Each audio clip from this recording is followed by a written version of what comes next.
Hello RC fans, Racing 393.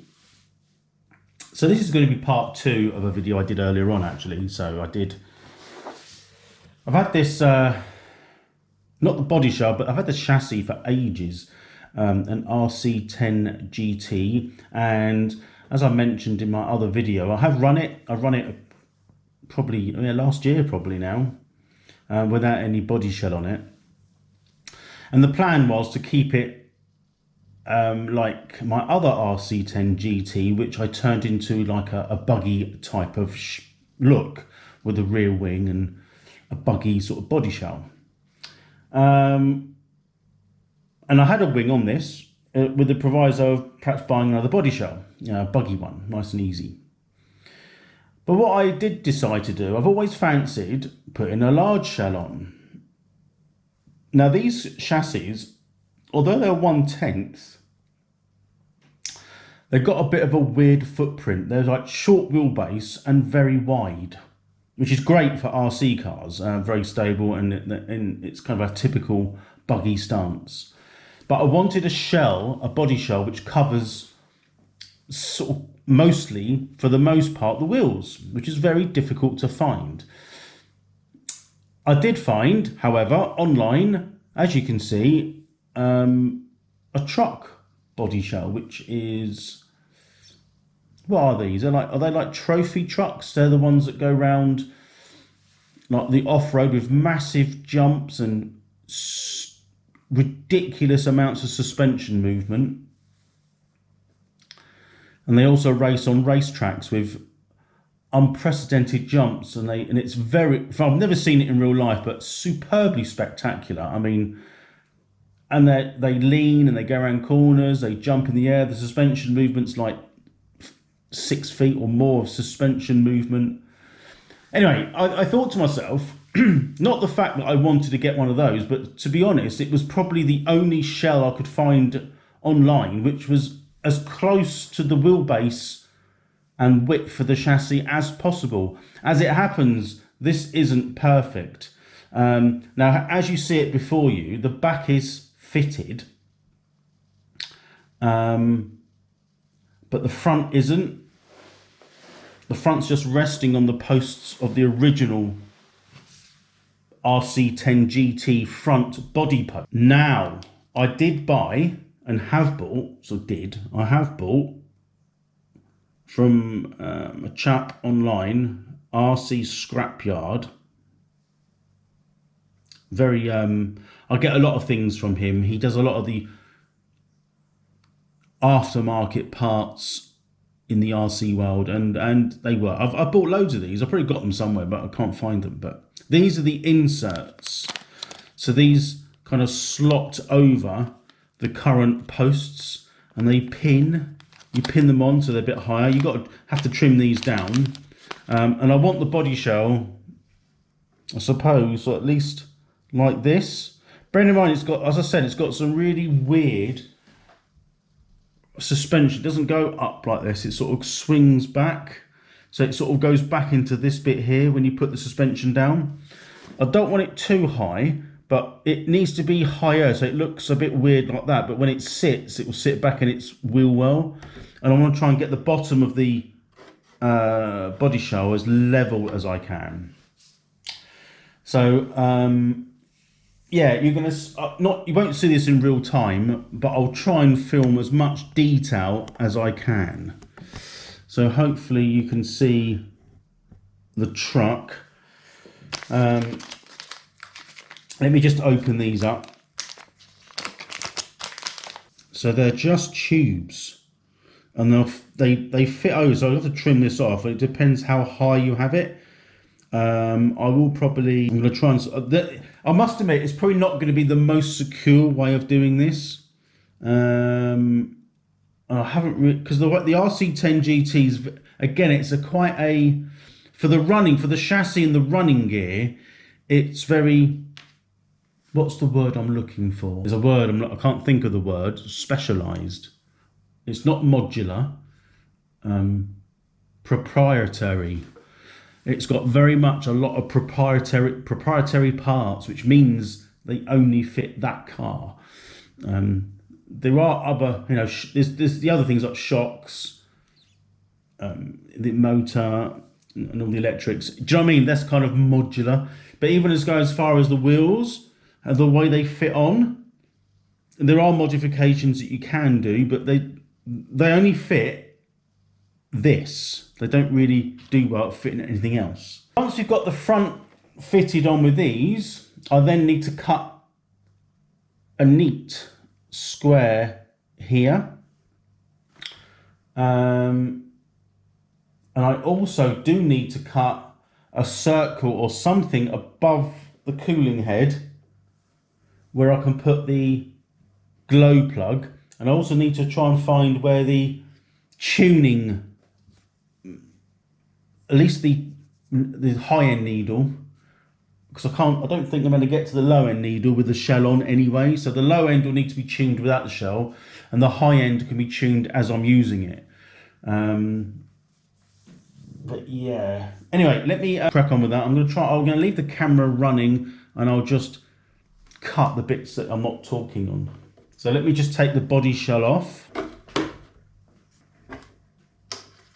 So what I've got to try and do, I'm hoping, I mean, I could go as far as take that off, and that'll just slot over and then drill through it, rather than use the top, because that means I've got to cut at least down to the first hole. And I don't think that's going to work very well. That's fitted. That's like a recess which you can't move. Probably be a lot simpler to take that edge off. That will then slot over there quite nicely, and then get a really thin drill. Use these as template holes and drill through. No, I'm not sure if that's solid. I think it's like it's got a hard plastic. But I've got to take these off, and then I'll have to Dremel them. Yeah, I might have to, even if I could snip them off. I mean, as it happens, they're loose. They come off anyway, so I might have to remove the whole brace, and so I can get to the bottom side of these. I'm going to do that. Let me take the I'm going to take the brace off.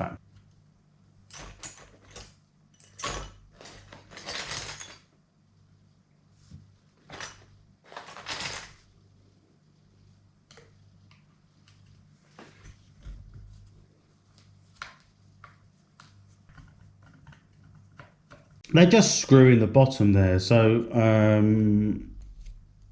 I might see if I can just snip that off. Take the ends off. Now, I could try initially just snipping them off. It's one of those sort of jobs, it's the point of no return. So once you start cutting, you're not going to be able to use them anymore.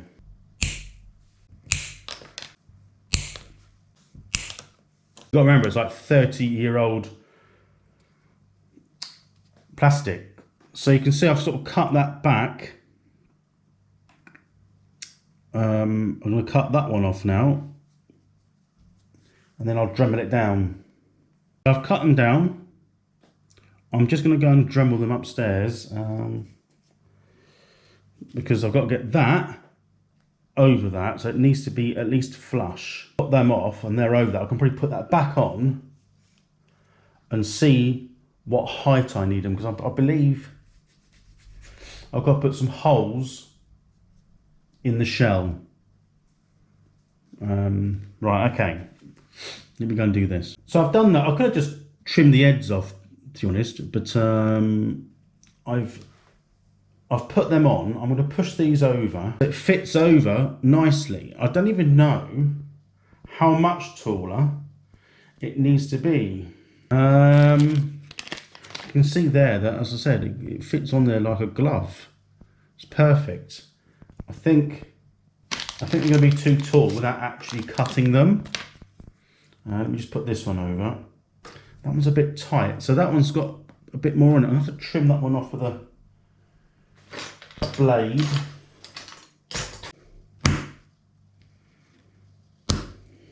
And that's on there now.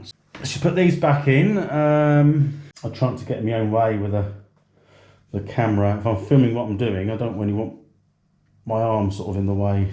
You can see me just screwing those in. We're not going to be far off. I just need to mark where I put the holes in, and then they're going to sit down a bit. And they probably won't want drilling, because it's quite a snug fit over there. Just got to make sure that the body is relatively, that is quite level actually.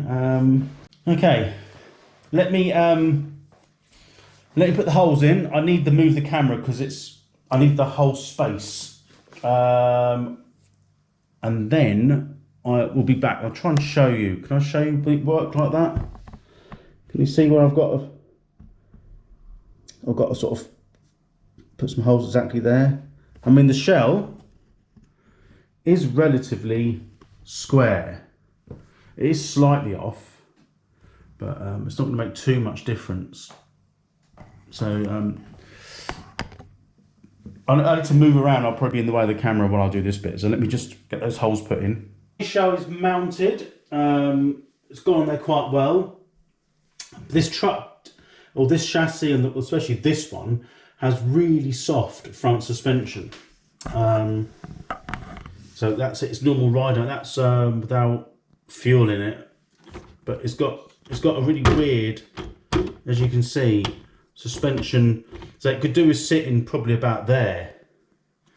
So it could do with perhaps, I mean, that's perhaps there where it wants to sit, but it's got to go down maximum to there, but it should drive around there, if not higher. So it might want some different springs in the front of this. I probably won't cut the body shell because it won't run down there. There's no point. It will run about there. The back's sagging as well. So it's got so much suspension movement, it's unreal. So I'm not going to change where that is, but that's gone together really well. As you can see, it's kind of a nice stance. Still got the protective film on it. I'm now going to cut a small square out of here. Not necessarily going to follow those lines there, but there are decals to go over this. So the windows, to make it look like more. I don't like the fact that it's molded like this. I think it looks shit, and I've got to put a circle here for the glow plug and the tuning for the top, the high-end needle. But other than that, it looks okay. So I'm gonna crack on with these other holes and things. I'll be back once I've done that. I think it looks quite neat actually. Just got to sort the suspension out so it sits a little higher maybe. I mean, you can see it's too soft. Even the back. The back's a bit better, but it's almost like squat down too much. It does need just to sit a bit higher. Yeah. Anyway, that's something I can sort out. Right, let me start by cutting these windows out. I'm only going about half, I think, just for some airflow, and I'll put one at the back so the air can come out. It's quite open anyway, so it's not going to run hot. Okay, so the holes are all cut out in the shell. I've just got to Dremel them so they're smooth. But there's the engine way, cooling hole in the front shield. A sticker will go over this anyway, but I'll cut it back. On the top there's an area where I can get to the glow plug. So the glow plug can fit in there quite nicely. Got the tuning hole. So that can all be done once the engine's running. You can tune it, the high-end needle nevertheless. And that should be fine. It's all on. The roto start is kind of there. So it's not in the way of the shells. I don't need to cut the shell. So that's pretty much it for part 2. So for part 3, I've done the dremeling to keep the bits I've cut out a bit smoother, to make it a bit neater. But part 3 will be installation of the decals, and stick them on the shell. Maybe some shock absorber upgrades or adjustments so it's not quite as soft. Might have to go even thicker on the oil. And the decals put on, put my spin on it. It will then be ready to rip. So let me know what you think. I know it looks a bit plain at the moment. It's got a reasonable colour scheme on it, blue. It looks very NASCAR-esque with the stickers that come with the kit, so it will look a lot better, a bit more racy. But let me know what you think. Do you like it? I think it's come out quite well. So I'm going to get away now. I'm going to start dremeling the holes that I've done, the squares, and then I'll soon be back for part 3. Thanks very much for watching, and bye for now.